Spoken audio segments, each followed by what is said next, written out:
वो चाहे जितना पाउडर थोप लो, चाहे जितनी भौं बनवा लो, दूर से दर्शन में सुख नहीं मिलता। तिलक लगाएंगे, कंठी बांधेंगे, लोग क्या कहेंगे? हे, शर्म करने की ये बात है। लोग यही तो कहेंगे कि बड़ा भगवान का भगत बनता है। ये कोई बुरी बात थोड़ी, ये तो मेरा सम्मान है। इतने बड़े भगवान के दासत्व से युक्त मुझे भक्त कहा गया, ये कोई निंदा की बात है? कितनी बुद्धि खराब है तुम्हारी। अगर आप तिलक लगाए हैं, कंठी बांधे हैं, तो ये कोई निंदा की बात है? अरे तो सौभाग्य का विषय है। अगर प्राणों पे भी आ जाए तो कंठी तिलक बंधा हुआ हमें भगवान की प्राप्ति होगी। कंठी तिलक अगर हमारे गले में बंधा हुआ तो हमें चिंता नहीं करनी। हमें अपने, यही तो बात रह गई है, जरा से चंद रुपए के लिए हम कंठी तोड़ के फेंक देंगे, क्योंकि वो ऑफिस में नहीं जाने देंगे। हे, परमात्मा की ऑफिस में जाने के लिए हम तैयारी की, क्यों नहीं जाने? सोने की जंजीर पहनने के लिए रोक है क्या? तो तुलसी की कंठी पहनने के लिए क्यों रोक है? यही समझना है हमको। हम अपनी निष्ठाओं से गिरते चले जा रहे हैं, पतित होते चले जा रहे हैं। अकबर ने कहा था, हरिराम व्यास जी के प्रिय शिष्य मधुकर शाह जी और बहुत से राजा बेटे सब तिलक कंठी धारण किए। कल कोई भी तिलक लगा के आएगा, गरम लोहे के गोले से उसका मस्तक दाग दिया जाएगा, फरमान जारी कर दिया। तो जो कमजोर हृदय के थे उन्होंने कहा, अरे भाई तिलक नहीं लगाएंगे, जय दिन तक ये बादशाह है, दरबार में बिना तिलक के चले जाएंगे, कौन प्राण दे? कोई बहुत जो भावुक थे उन्होंने कहा, भाई हम सूखी रज लगा लेंगे, दिखाई नहीं देगा, तो बात भी बन जाएगी कि गुरु आज्ञा का भी पूर्ति हो जाएगी और बादशाह का भी फरमान जो है उससे बच जाएंगे हम। मधुकर शाह जी ने सोचा, ये अखिल कोटि ब्रह्मांडों के बादशाह के दासत्व का तिलक है, गुरु जी ने दिया है, और एक मुल्क का बादशाह यदि हुक्म करता है मैं इसे मिटा दूं तो फायदा क्या होगा?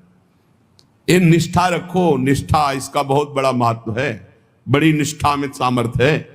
उन्होंने कहा, आज मैं अपने प्राण त्यागूंगा गुरु जी की आज्ञा के लिए, तिलक लगा के जाऊंगा। और वो बादशाह है, ऐसा करेगा, कर सकता है, लेकिन जब तक भुजाओं में ताकत है मैं मारूंगा, और जब मैं हार जाऊंगा तो मुझे मार देगा, लेकिन मैं अपने गुरु और बादशाह ईश्वर के तिलक को नहीं मिटा सकता। ये हमारे अखिल कोटि ब्रह्मांडों के बादशाह ईश्वर का तिलक दासत्व का है। वैसे तो अंगरखी पहन के जाते थे, अंगरखी उतार करके खुला छाती, 12 तिलक बड़े बड़े, लंबी तलवार खींच कर गए। बादशाह ने देखा, कहा, मधुकर शाह तुम हमारे फरमान को नहीं सुना, खींची तलवारों। कहा, आपका फरमान सुना, लेकिन मेरी निष्ठा को आपने नहीं सुना। ये गुरु प्रदत्त तिलक कंठी है, देखते हैं किसकी भुजाओं में ताकत है कि जीवित हमारे इसको मिटा दे। तुरंत पलट गया अकबर, तुरंत कहा, वाह वाह वाह वाह मधुकर शाह, वाह, सच्चे तिलक तो तुम ही हो। बोलो मैं प्रसन्न हूं, क्या करूं? बोले ब्रजमंडल में किसी भी तरह का शिकार और हिंसा और किसी के ऊपर कंठी तिलक बांधने का कोई भी विरोध न किया जाए, तत्काल पाए सिंह के समान। भगवान का दासत्व का तिलक, भगवान के दासत्व का भाव, बड़ा कलयुग का प्रभाव चल रहा है। शराब की बोतल मेज में ऑफिस में खोल के पियो, कोई मना नहीं करेगा, लेकिन भगवान की अगर गीता पढ़ने लगो तो तुम्हें डर लगेगा। कंठी बांधे हो, तिलक बांधे हो, लज्जा, संतोषजनक भक्ति तभी आई जब लज्जा ना रह जाए। हम हरिनाम कीर्तन करें, हम राधा बोल रहे, भगवान नाम बोल रहे, गंदी गंदी बातें प्रपंच की बोले, कोई लज्जा नहीं। भगवान की बात बोलने में लज्जा लगेगी। कैसे कैसे लोग हैं, चाहे जैसे तुम जो कुछ पहन के जाओ, चाहे जैसे आप सज धज के जाओ, कोई नहीं बोलेगा, लेकिन तिलक लगा लेंगे तो लज्जा लगेगी, कंठी बांधेंगे लज्जा लगेगी, माला जप करने के लिए अगर हम काउंटर लिए तो लज्जा लगेगी। यही भगवान की विचित्र माया है जो हमारी दुर्गति कराती है। इसलिए पहला है लज्जा।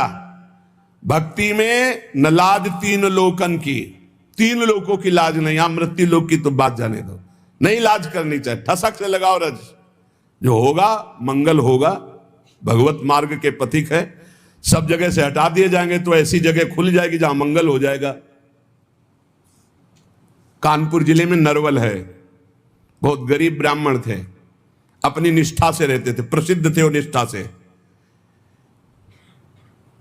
आज अष्ट धातु का मुरली मनोहर जी का मंदिर बना है अंदर, और बड़ा विशाल बाहर जो अन्य उससे अष्ट धातु का मंदिर, अष्ट धातु के ठाकुर, और ऐसे कीर्तन सब चलता रहता। उन्हीं के घर में खुदाई में न जाने कहां से कितना धन निकला, सब वैभव ही वैभव।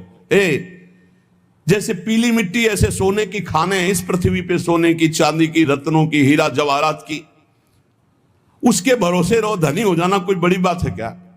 जब सब रास्ते बंद हो जाते तो एक रास्ता खुला होता है परम धनी का, पर वो रास्ता पता नहीं होता, इसलिए सब परेशान होते हैं। अगर उस महाधनी का रास्ता मिल जाए तो तुम निहाल हो जाओगे, निहाल हो जाओगे।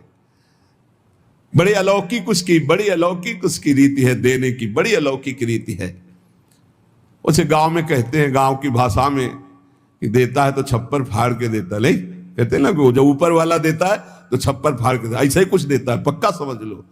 लज्जा मत करो कि हमारी ये, अगर ये तिलक, कंठी और ये सब, और अगर हम ये लगाएंगे तो फिर क्या होगा। वो बादशाह देख रहा है अनंत ब्रह्मांडों का। अरे इतना तो कितना सुंदर लगता है जब भगवान का तिलक लगा करके कोई नाम जप करते हुए दिखाई दे, लगता है इसकी चरण रज माथे पे रख ले, वो पावन दिखाई देता है। भगवान का तिलक नहीं है, दुनिया के और भव बनवाए घूम रहे हो, तो इससे कोई सुंदरता है क्या तुम्हारी? नहीं, इससे सुंदरता नहीं। दुनिया के चाहे जितने भी श्रृंगार कर लो, जब तक तुम्हारा ब्रह्मचर्य ठीक नहीं, चरित्र ठीक नहीं, भजन ठीक नहीं, तो तुम्हारे चेहरे पे आकर्षण नहीं होगा, पक्का। बहुत बुरा लगता है चेहरा, जो विषयी चेहरा होता है ना, पाप करने वाला, पापाचरण वाला, वो चाहे जितना पाउडर थोप लो, चाहे जितनी भौं बनवा लो, दूर से दर्शन में सुख नहीं मिलता। और जो सात्विक चेहरा होता है, शत्रुगुण भजन परायण है, वो भले कैसे भी हो, उनके दर्शन में सुख होता है, आत्म सुख होता है। इसलिए लज्जा का पहला त्याग होता है। दूसरा, घृणा। हम ये कहते हैं कि जो गलत आचरण करते हैं हमें उनसे घृणा नहीं करना है। अगर उनके गलत आचरण छूट जाए तो बहुत अच्छे हो सकते हैं। शराबी की शराब छूट गई तो शराब घृणा योग्य थी, शराबी थोड़ी था। शराब छूट गई, बहुत अच्छा आदमी हो गया। मांस खाना छूट गया, बहुत अच्छा आदमी हो गया। वो चोरी करना छोड़ दिया, बहुत अच्छा आदमी हो गया। हमें घृणा नहीं करनी, हमें प्रीति करके जिनसे घृणा करवानी, उन पदार्थों से, उन क्रियाओं से, उन वस्तुओं से घृणा करा के उसे महान बनाने का रास्ता देना। भक्त कभी किसी से घृणा नहीं करता, वो उन कारणों को छुटवाता है जिससे वो घृणा का पात्र बन रहा है। तो वो तभी छूटेगा जब हमारी प्रियता होगी उसमें। सब जीवन शो प्रीति। तीसरा है कुल। कुल का अहंकार नहीं होना चाहिए, इससे कुछ नहीं होता।